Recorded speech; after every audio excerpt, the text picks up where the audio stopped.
ဒါကသမတိစ္ဆာဘော၌ကတဉာဏ်ဆိုတာဘိက္ခေယံတို့တံခောပနိဗ္ဗာန်ဒုက္ခသမုဒ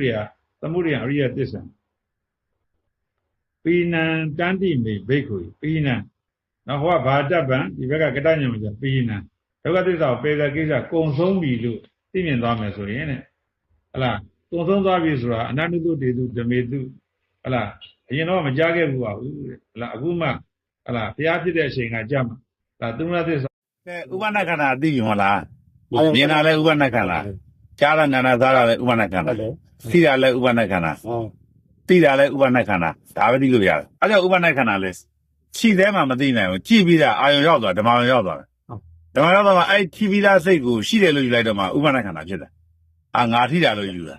ဥပနာခန္ဓာဖြစ်တယ်ဒါအဲ့ဒီအားကြီးကတခြားလားအာယုံကြီးလားအာယုံဆိုတာလဲအာယုံတွေကအများကြီးယူပါယုံလဲအာယုံပဲတတ်တတ်အောင်လဲအဲ့ဒီအာယုံတွေပြောတာဝိဒါစတိချက်ကနံပါတ်1က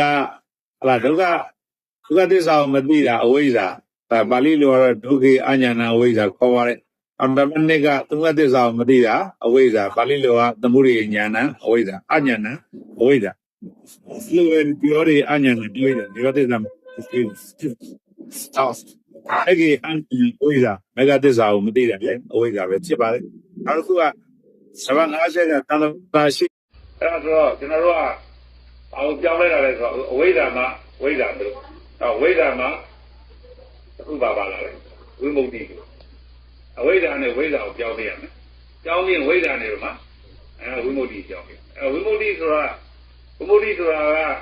အခုနောက်ဆုံးပါပေါ့အခုနောက်ဆုံးအခုဘာတွေတင်ခက်ခဲတင်မှန်းလဲဆိုတော့တရားထိုင်တဲ့အခါမှာဘာဖြစ်လို့လဲဆိုတော့အာယုန်နဲ့စိတ်နဲ့လည်းမထိခင်နဲ့အာယုန်နဲ့စိတ်နဲ့လည်းမကင်းရည်သည့်လူနဲ့ပြန်มาတော့ပါမယ်ဆိုပင်ကိုအချိန်တွေမှာအဝိဇ္ဇာလည်းရှိတယ်သုမသစ္စာဒုက္ခသစ္စာလည်းသူတို့အများနဲ့လုံးအဲ့တော့အဝိဇ္ဇာကနေဝိဇ္ဇာညာမရတဲ့အတွက်ကျွန်တော်တို့ကနိရောဓသစ္စာမေဃသစ္စာမသိတဲ့အခါကျတော့ကျွန်တော်ရဲ့စိတ်ကအများအားပဲမှနေလဲအစွန်းနှစ်ပါးမှာပဲနေ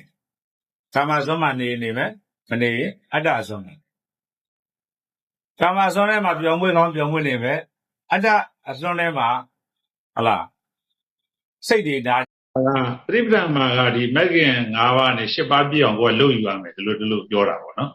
အဲ့လိုဘယ်အချိန်မှသူပြည့်မလဲမဂ္ဂင်၅ပါးနဲ့အထုရင်းနဲ့ဖြစ်ပြမြင်ဖြစ်ပြမုံဖြစ်ပြဆုံးတဲ့အခါကျမှ၈ပါးပြည့်မယ်ဆိုတော့ကိုလှုပ်လို့ပြည့်တဲ့သဘောဖြစ်သွားတာဒါကတော့ဒီပြဉ္ညာနယ်ကပြောတာပေါ့ဒီပရမတ်နယ်မှာကျတော့မဂ္ဂသစ္စာဆိုတာတရားပွင့်မပွင့်သူကသူရှိတယ်အဲ့ဒါသူ့ကိုတိုးလို့လည်းမရသလိုချော့လို့လည်းမရဘူး